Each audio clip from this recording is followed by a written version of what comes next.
और जीवन की लड़ाई में दो ताकतें बहुत काम आएंगी, एक मन की और एक शरीर की। तुम्हारी जीत किस पर निर्भर करती है? अगर इससे तुम्हारी दोस्ती हो गई और तुम जो करना चाहते हो उसमें ये तुम्हें सपोर्ट करने लगा, या तुम उठे सुबह, तुमने डिसाइड किया कि आज मैं 4 घंटे पढ़ूंगा और तुम्हारा मन तुम्हारे साथ बैठ गया और 8 घंटे बीत गए, तुम्हें पता ही नहीं चला, वही तो ब्लेसिंग है। और तुमने टारगेट बनाया कि 6 घंटे पढ़ूंगा और 60 मिनट बाद तुम चाय पी रहे हो, बाहर खड़े हो गए। अपने आप को ताकतवर बनाओ, फिजिकली और मेंटली, क्योंकि यही ताकत तुम्हारा उत्साह बनेगी। मुझसे लोग पूछते हैं उत्साह कहां से आता है? शक्ति से।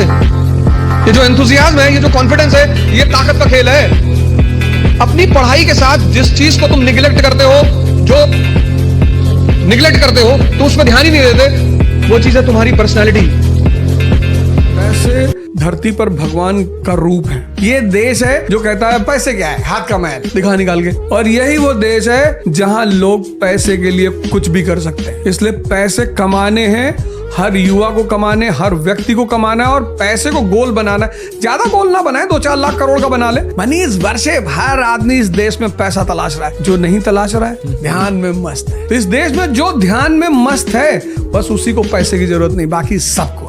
रही बात रिजल्ट की, तो एक बात आपको बताते हैं, रिजल्ट जब भी होगा तो वो आपके पढ़ने से होगा।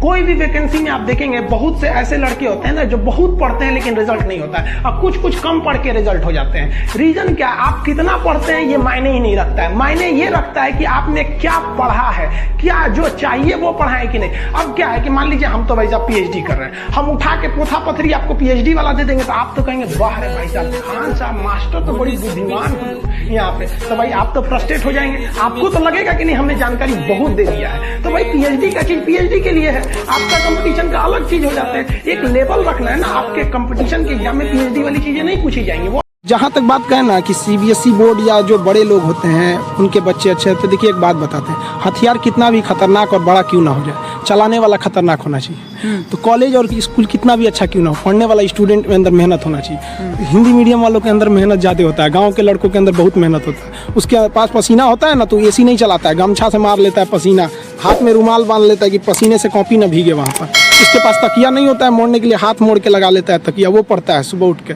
तो ऐसा नहीं है, उनके पास मेहनत नहीं, वो बहुत मेहनत करते हैं। लेकिन उनके साथ सबसे बड़ा कमी क्या है कि आज से 5 साल पहले उनके पास कोई ऐसा साधन नहीं था कि उन्हें अच्छे टीचर मिल सके। अब तो डिजिटली हो गया। ये सबसे फायदा हुआ है गाँव वालों के लिए कि आप डिजिटल, आप गाँव के किसी कोना में बैठ के इंडिया के किसी टीचर से पढ़ सकते हैं। ये सबसे बड़ा फायदा है। और अमीरों को यहाँ पहले बेनिफिट मिलता था कि जो गाँव का लड़का है, बिहार का है, यूपी का है, उड़ीसा का है, गाँव का परिवार, वो दिल्ली जाके कैसे पढ़ेगा? अब कोई दिक्कत नहीं है, आप एक नॉर्मल मोबाइल लीजिए, गाँव से पढ़ सकते हैं।